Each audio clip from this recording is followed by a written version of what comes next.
Android users உங்க போன்ல நீங்க டிஃபால்ட்டா போன் ஆப்பை பயன்படுத்தாம கூகுளோட போன் ஆப்பை பயன்படுத்துனீங்கன்னா அங்க ஒரு அற்புதமான செட்டிங்கை கூகுள் அறிமுகப்படுத்திருக்காங்க. அதைத்தான் நான் உங்களுக்கு இந்த வீடியோல காட்ட போறேன். கண்டிப்பா உங்களுக்கு தெரிய வாய்ப்பே இல்லை அப்படின்னு தான் சொல்லுவேன். ஸோ அதை நீங்க தெரிஞ்சுக்கணும்னா வழக்கம் போல நம்ம வீடியோக்கு லைக் கொடுத்துருங்க. தொடர்ச்சியா நம்முடைய சேனலை சப்போர்ட் பண்ணுங்க.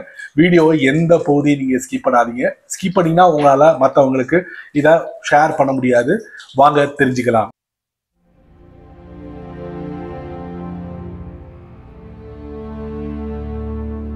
சரியா சொல்ல போனா ஆகஸ்ட் மாசம் 2025 கூகுள் அவங்களுடைய போன் ஆப்புக்கு காலிங் கார்டு அப்படிங்கிற ஒரு பிரத்யேகமான ஒரு ஃபீச்சரை வந்து அறிமுகப்படுத்துறாங்க. சரி, கூகுள் மட்டும்தானா அப்படின்னு கேட்டீங்கன்னா அதான் கிடையாது. ஆப்பிளும் அவங்களுடைய ஐபோன்ல அறிமுகப்படுத்துறாங்க கான்டாக்ட் போஸ்டர் அப்படிங்கிற பேர்ல. அதுவும் எப்ப தெரியுமா? அவங்களுடைய iOS 17 2023 இந்த கான்டாக்ட் போஸ்டர் வந்து அறிமுகப்படுத்துறாங்க. சாம்சங் சொல்லவே வேண்டாம், அவங்க ஆல்ரெடி ப்ரொஃபைல் கார்டு அப்படிங்கிற பேர்ல அறிமுகப்படுத்தி வச்சிருக்காங்க. ஸோ நீங்க சாம்சங் மொபைல் பயன்படுத்திக்கிறீங்கன்னா அவங்களுக்குன்னு பிரத்யேகமாக ஒரு ஃபோன் ஆப் இருக்கு. அந்த ஃபோன் ஆப்ல போயிட்டு நீங்க செக் பண்ணி பார்த்துக்கலாம். சரி, நம்ம மேட்ருக்கு வருவோம். கூகுளோட ஃபோன் ஆப்ல இந்த காலிங் கார்டை எப்படி பயன்படுத்தணும் அதைத்தான் நான் உங்களுக்கு இந்த வீடியோல காட்ட போறேன்.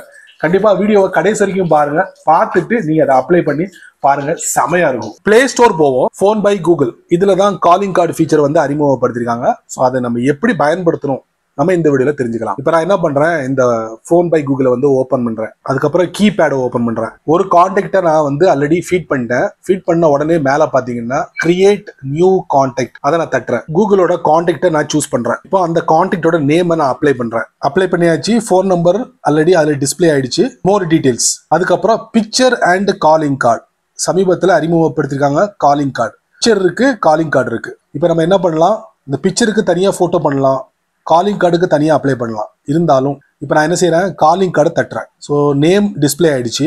இதுல கேமரா இருக்கு, கேலரி இருக்கு, கூகுளோட போட்டோஸ் இருக்கு. எங்க இருந்தாலும் அந்த போட்டோ எடுத்துக்கலாம். நான் கேலரியில இருந்து எடுக்க போறேன். போட்டோ எடுத்தாச்சு. அதுக்கப்புறம் இந்த கான்டாக்டோட நேம் இருக்கு பாத்தீங்களா, அதை டிஃப்ரெண்ட் ஃபாண்ட்ல வந்து நான் அப்ளை பண்ண போறேன். வித்தியாசமான ஃபாண்ட்ஸ்லாம் கொடுத்துருக்காங்க. ஸோ நான் இருந்தாலும் இந்த மாதிரி ஃபாண்ட்டை நான் அப்ளை பண்றேன். அப்ளை பண்ணிட்டு கலர் கொடுக்கலாம். உங்களுக்கு பிடிச்சமான கலரை கொடுக்கலாம். கொடுத்துட்டேன். அதுக்கப்புறம் நான் டன் கொடுக்குறேன். கொடுத்தாச்சு. அதுக்கப்புறம் ஆல்சோ யூஸ் எ கான்டாக்ட் பிக்சர், அதாவது காலிங் கார்டில் நான் ஒரு ஃபோட்டோவை அப்ளை பண்ணல, அதை பிக்சர்லேயே அப்ளை பண்ணமான்னு கேட்கு. உங்களுக்கு விருப்பப்பட்டா நீங்கள் என்ன பண்ணலாம், கன்ஃபார்ம் அண்ட் கிராப் கொடுக்கலாம், இல்லைனா ஸ்கிப் கொடுத்துலாம். நான் என்ன பண்ண போகிறேன், கன்ஃபார்ம் அண்ட் கிராப். ஸோ பிக்சருக்கும் காலிங் கார்டில் என்ன ஃபோட்டோ யூஸ் பண்ணணும் அதே ஃபோட்டோ நான் அப்ளை பண்ண போகிறேன். ஒரு அட்ஜஸ்ட்மெண்ட் செட் பண்ணியாச்சு. அப்புறம் set as a contact picture. So பிக்சர்லேயும் காலிங் கார்ட்லேயும் நான் ஃபோட்டோவை அப்ளை பண்ணிட்டேன். எல்லாம் முடிஞ்சுது. மேலே பார்த்தீங்கன்னா சேவ் அப்படிங்கிற ஒரு பட்டன் இருக்கு. அதை நான் கொடுத்து சேவ் பண்ணிடுறேன். இப்போ நான் அந்த கான்டாக்டை நான் செக் பண்ண போறேன். பாருங்க, இப்படி தான் உங்களுக்கு டிஸ்பிளே ஆகும். அதாவது இது சென்டர்ல இருக்கிறது வந்து பிக்சர், பின்னாடி இருக்கிறது வந்து காலிங் கார்டு. சரி, இப்போ யாராச்சும் கால் பண்ணாங்கன்னா அது எப்படி டிஸ்பிளே ஆகும்னா ஃபுல் ஸ்க்ரீன்ல வந்து டிஸ்பிளே ஆகும் இந்த போட்டோ. நான் ஆல்ரெடி ஒரு ஸ்கிரீன்ஷாட் எடுத்து வச்சிருக்கேன், அதை நான் உங்களுக்கு காட்டுறேன். இந்த மாதிரி தான் உங்களுக்கு டிஸ்பிளே ஆகும். ஃபுல் ஸ்க்ரீன்ல நான் செலக்ட் பண்ண போட்டோ வந்து டிஸ்பிளே ஆகும்.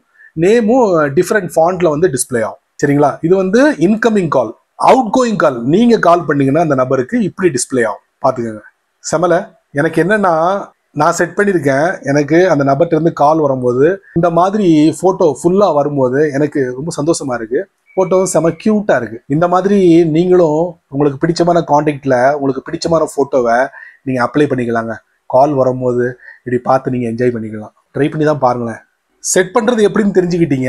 இப்போ இந்த போட்டோவை நீங்க மாத்தணும்னா இந்த மாதிரி ஃபுல்லா ஓபன் பண்ணிட்டு டாப்ல பாத்தீங்கன்னா ஒரு பென்சில் ஐக்கான் இருக்கும். அதை நீங்க தட்டுங்க. தட்டின உடனே பாருங்க, இந்த இருக்குல்ல, இந்த காலிங் கார்டில் உள்ள போட்டோவை மாத்தணும்னா அந்த பென்சில் ஐக்கானை டச் பண்ணுங்க.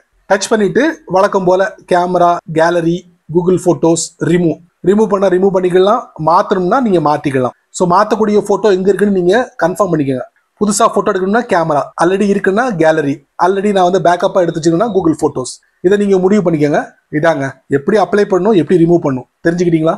சரி நண்பர்களே, இந்த வீடியோவை நீங்க ரொம்ப பொறுமையா நீங்க வாட்ச் பண்ணிருப்பீங்க. ஸோ கூகுளோட போன் ஆப்ல இந்த காலிங் கார்டை எப்படி அப்ளை பண்ணணும் பார்த்துருப்பீங்க, என்ஜாய் பண்ணிருப்பீங்க. நீங்க மட்டும் தெரிஞ்சுக்கிட்டா நல்லா இருக்காது. அதனால யாரெல்லாம் கூகுளோட போன் ஆப்பை பயன்படுத்துறாங்களோ அவங்களுக்குலாம் இதை ஷேர் பண்ணி விடுங்க. அவங்களும் இதோட பலனை அனுபவிக்கட்டும். நீங்க நம்ம சேனலுக்கு புதுசா இருந்தீங்கன்னா வழக்கம் போல யூடியூப் காரன் கீழே நிறைய பட்டனை கொடுத்துருக்கா. இருந்தாலும் அங்க ஹைப் அப்படிங்கிற பட்டனை பார்த்தீங்கன்னா தட்டி விட்டுக்கோங்க. அது கீழே கமெண்ட் செக்ஷன் இருக்கு. உங்களுடைய கருத்தை நல்ல ரீதியில பதிவு பண்ணிக்கங்க. பிடிச்சா லைக் பண்ணுங்க, பிடிக்கலன்னா அன்லைக்.